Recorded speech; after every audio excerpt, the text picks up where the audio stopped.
Монгол Улсын ерөнхийлөгч ухнаагийн хөрөлсөх хүүхэд багчуудын хүсэл мөрөөдлөө зорилго тэмүүллийг дэмжих, ирээдүйн аваргуудыг төрүүлэх үндэс суурийг бэхжүүлэх зорилгоор хүүхдийн спорт зохицол барих санаачлаг гаргасан. Зохицолборын бүтээн байгуулалт эхэллээ.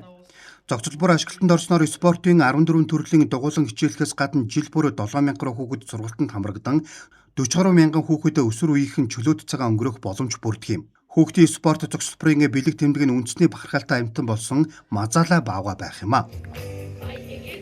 Энэхүү спорт зохицолбор ашиглалтанд орсноор 14 төрлийн дугуйлан тогтмол хичээлээс гадна жил бүр 7,000 гаруй хүүхдийг сургалт дасгалжуулалтад хамруулж 40,000 гаруй хүүхэд өсвөр үеийнхэн спорт чөлөө цагийн олон талт үйлчлэгийг хүргэх боломж бүрдэхийн тэмдэглэн хэлэхэд таатай байна.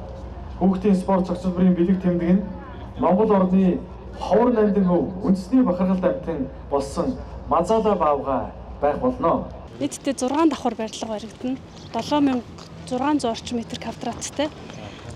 Нэгдүгээр давхардаа усан бассейнтай. Тэгээд дээшээгээ одоо шатрын анги, уран гимнастик, уран одоо спорт, цирк, за тэгээд бүхий ангиудаа үндэсний бүхөөс оруулж өгч байгаа. За хамгийн дээрээ бол сакс бололоо байрлуулж өгсөн. Тэгэхээр нийтдээ бараг 40,000 гаруй хүүхдүүд одоо суралцах боломжтой.